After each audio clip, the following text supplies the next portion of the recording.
1, 2, 3. But where is the fourth? I've been reading Jung's work on the psychological significance of the Trinity and the interesting decision to forego including the fourth aspect in the totality of the whole. I'm struck by the way that this question relates to one of the most common atheistic contentions as to the Christian corpus or the Christian God specifically, insofar as the question, it typically goes like this: how could an all-encompassing, all-loving, all-knowing God allow for evil to exist in the first place? You've probably heard this multiple times. But the existence of meaningless or unnecessary suffering does seem to be incompatible with the existence of a God who loves us and has the power to prevent it from happening. So in this video, we're going to dive back into Jung's psychology and religion, West and East, as we briefly discuss the symbolic differences between the Trinity and the Quaternity. I also want to discuss whether the concept of evil, and if that term is too emotionally loaded for you, then just the idea of general badness is necessary for our experience of life as we know it to exist at all. So if you're on board with exploring these questions with me and looking at some of Jung's work, then let's jump into it.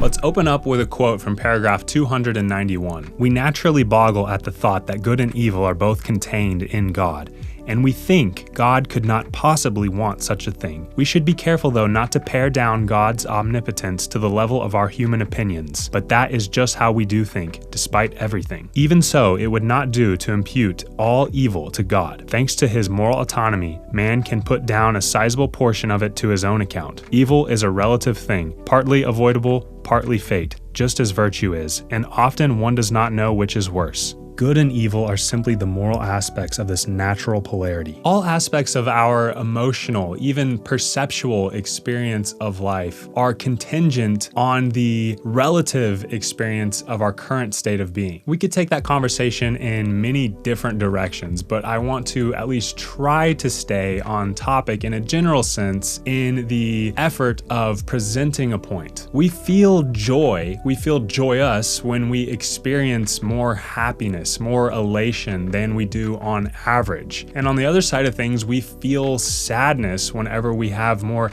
negative emotion than we do on average. It's interesting, if we can briefly take a little detour here to just mention the idea of major depression. It's not so much that depressed individuals feel sad every day. When people are clinically depressed, they essentially get to a point of not really feeling anything at all. So that's quite different than feeling particularly sad day to day. But back to the topic at hand, let's try to just make an abstract example to illustrate this point a bit further. Imagine your life circumstances across the board improve to a higher level than they were on average for you before this improvement. Now that you find yourself and your life circumstances at this new level, imagine they remain stable for a time. This new state of affairs becomes normal for you, and over time, your level of day-to-day appreciation for your newfound state wanes. In other words, you increasingly feel normal despite the fact that you're in a new position. Now, imagine that some unforeseen circumstance comes your way. It's unfortunate for you, but you find yourself back to a state of being similar to where you were previously in your life. Despite the fact that this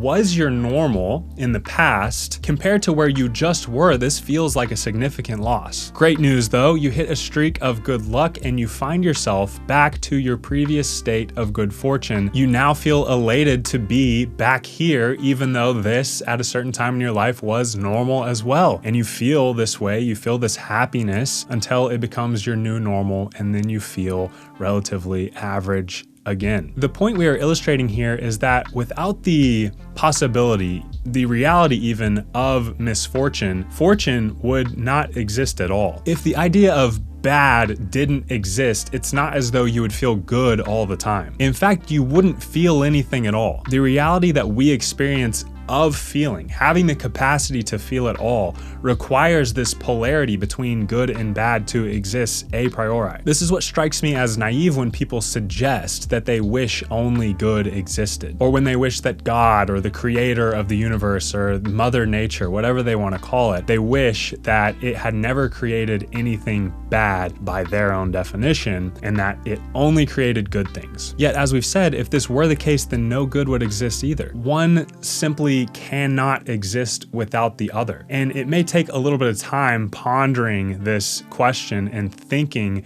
this through to come to that realization, because it feels a bit counterintuitive at first. It feels uncomfortable. But once you really look into it and you take the whole into perspective, you realize, yes, this is the case. Without one, the other wouldn't exist at all. Good and bad are relative terms. They are relative states of being. They simply cannot exist in isolation from the other. Now, if Plato had had the idea of the Christian Trinity, which of course he did not, and had on that account placed his triad above everything, one would be bound to object that this cannot be a whole judgment. A necessary fourth would be left out. Or if Plato took the three-sided figure as symbolic of the beautiful and the good and endowed it with all positive qualities, he would have had to deny evil and imperfection to it. In that case, what has become of them? The Christian answer is that evil is a privatio boni. This classic formula robs evil of absolute existence and makes it a shadow that has only a relative existence dependent on light. Good, on the other hand, is credited with a positive substantiality, but as psychological experience shows, good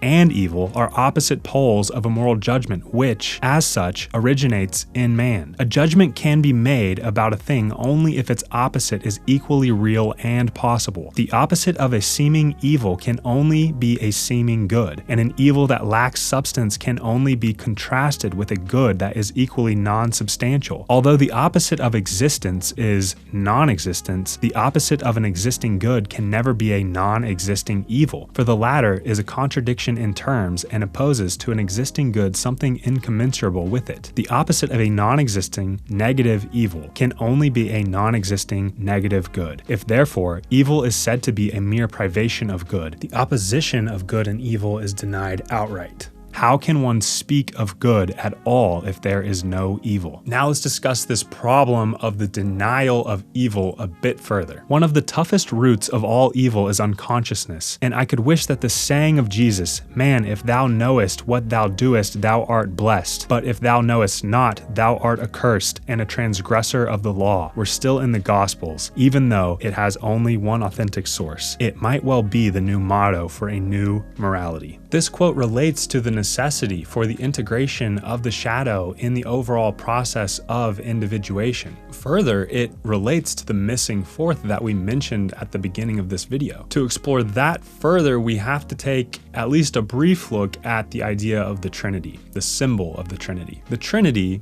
as you well know, consists of the Father, the Son, and the Holy Spirit. This represents the wholeness of the Christian God, but it lacks the standard fourfold structure of historical symbols of totality. So then, what may be the fourth? What is the fourth aspect that is missing? What missing component of existence as we know it needs to be added in to complete the Quaternity, to complete the symbol of the totality? That very missing piece is the devil, or evil, or badness, general opposite of good.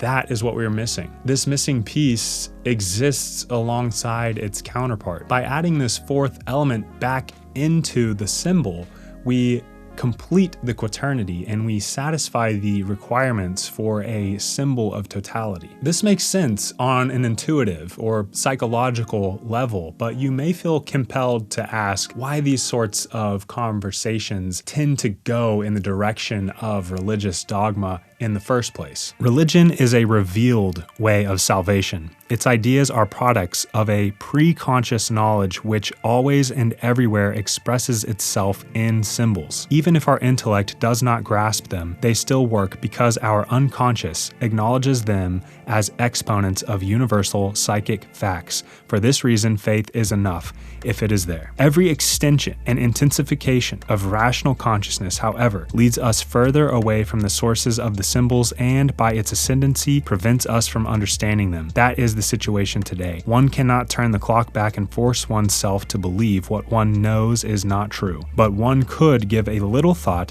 to what the symbols really mean. In this way, not only would the incomparable treasures of our civilization be conserved, but we should also gain new access to the old truths which have vanished from our rational purview because of the strangeness of their symbolism. Jung again speaks of this rationalistic obsession of the modern man, and he warns us that we relegate too much of what is necessary for our own spiritual development to the shadows as we dispense with everything that we feel cannot be empirically measured. Today, such dogmas fall on deaf ears because nothing in our known world responds to such assertions. But if we understand these things for what they are, as symbols, then we can only marvel at the unfathomable wisdom that is in them and be grateful to the institution which has not only conserved them, but developed them dogmatically. The man of today lacks the very understanding that would help him to believe. 1, 2, 3, but where's the fourth? The fourth,